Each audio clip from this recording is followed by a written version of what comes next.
করে যাচ্ছেন আমাদের ভ্যাকসিন হিরো, মানবতার ফেরিওয়ালা, বঙ্গবন্ধুর তনয়া। খামারি ভাইদের পক্ষ থেকে শুভেচ্ছা এবং অভিনন্দন জানাই। মূলত প্রচণ্ড তাপদাহ চলছে কয়েকদিন ধরে। এমনি একটি সময় এই প্রদর্শনী প্রদর্শিত হচ্ছে। অনেক খামারিদের ইচ্ছা থাকা সত্ত্বেও এই বৈরী আবহাওয়ার কারণে তাদের শখের যে প্রাণীটি এখানে উপস্থিত করে নাই। এটি একটা অন্যতম কারণ। এই অঞ্চল থেকে প্রবাহিত হয়েছে। সব মিলিয়ে কিছুটা বৈরী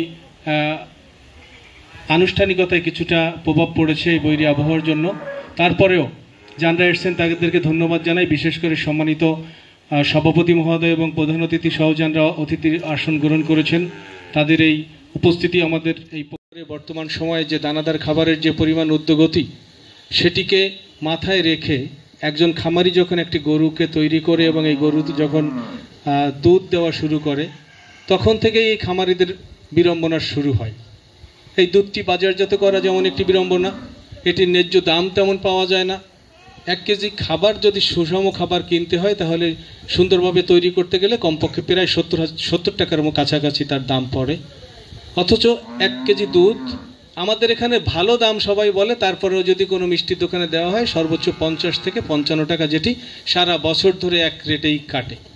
তার মানে 1 কেজি দুধের দামে আধা কেজি খাবার হয়, এরকম একটা অবস্থা।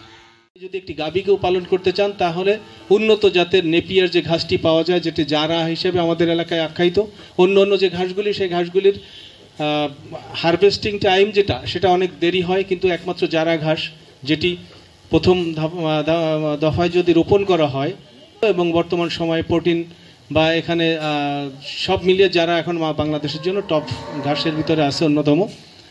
10% জমিতে কেউ যদি ঘাসটি চাষ করে, তাহলে একটি গাভী পালা সম্ভব এবং একটি গাভীর সামনে পর্যাপ্ত পরিমাণে ঘাস দেওয়া সম্ভব।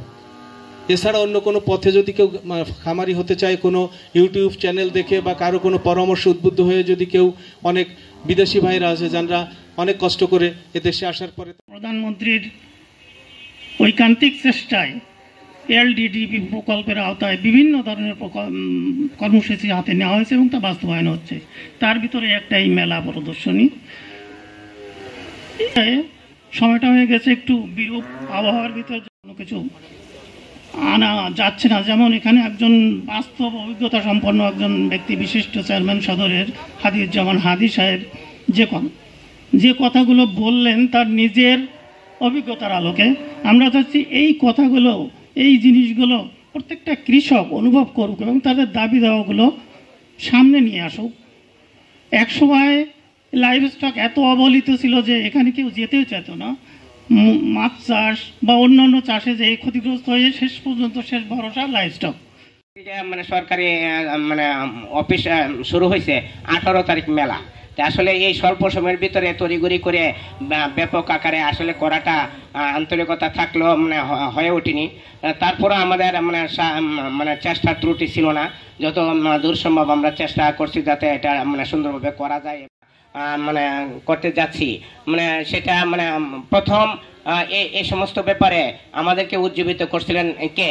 আমি যদি প্রথমে স্মরণ করি, আমাদের সর্বকালের সর্বশ্রেষ্ঠ বাঙালি জাতির পিতা বঙ্গবন্ধু শেখ মুজিবুর রহমান। উনি বলছিলেন যে আমার মাটি আছে, আমার পাট আছে, আমার মাছ আছে, আমার লাইভ স্টক আছে, আর আমার দেশের সোনার মানুষ আছে। ভাইস চেয়ারম্যান মহোদয় আছেন বিভিন্ন দপ্তরের দপ্তর প্রধানবৃন্দ, এছাড়া প্রাণী সম্পদ দপ্তরের কর্মকর্তা, মিডিয়া সাংবাদিক বৃন্দ এবং সম্মানিত খামারি বৃন্দ হয়েছে, তারাও কষ্ট পাচ্ছে। এই সময়টি আসলে এখন তীব্র তাপদাহ চলছে, আমরা সবাই জানি। আমাদের জনজীবনই প্রায় বিপর্যস্ত।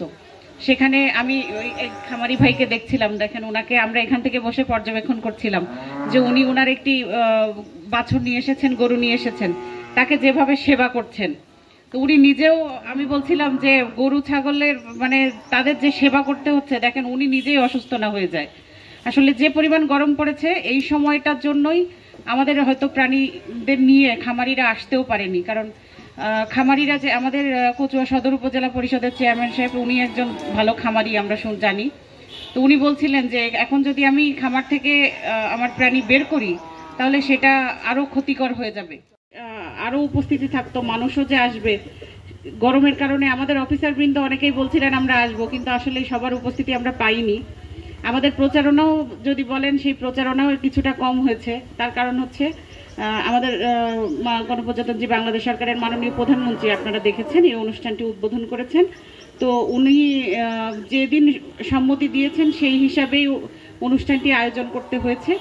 তো যেহেতু ওনার উপস্থিতি একটু পরে নিশ্চিত করা গিয়েছে, আমি যেটা শুনেছি যে উনি যে সময় দিয়েছেন আসলে খুব কম সময় ছিল, যে কারণে আমাদের উপজেলা পর্যায়েও যে কোনো প্রস্তুতি মিটিং বা কোনো কিছু করা সম্ভব হয়নি। তারপরেও আপনারা যারা এসেছেন আমি তাদের প্রতি কৃতজ্ঞতা জানাচ্ছি। আসলে প্রাণী সম্পদ কিন্তু আমাদের যারা বক্তা তারা অনেক ভালো বক্তব্য দিয়েছেন যে আমাদের কৃষি, মৎস্য, প্রাণী সম্পদ এই তিনটি কিন্তু আমাদের দেশের আমার মনে হয় যে প্রাণ শক্তি।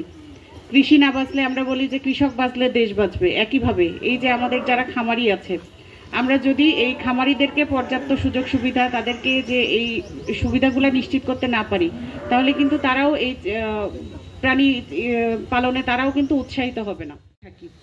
আসলে প্রণোদনা পাচ্ছেন, কিন্তু এই যে আর্থিক প্রণোদনা দিলে অনেকেই কিন্তু সেটিকে কাজে লাগান না। আমরা এটি কিন্তু পরীক্ষিত যে আর্থিক প্রণোদনা দিলে অনেকেই সেটিকে যথাযথভাবে কাজে না লাগিয়ে দেখা যাচ্ছে তারা অন্য কাজে লাগান। ব্যক্তিগতভাবে মানুষ তো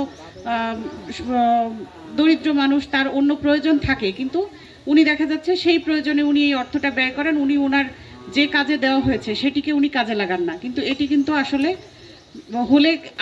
সরকারের যে উদ্দেশ্যে সরকার প্রণোদনা দিচ্ছে তাতে কিন্তু কোনো কাজ হয় না।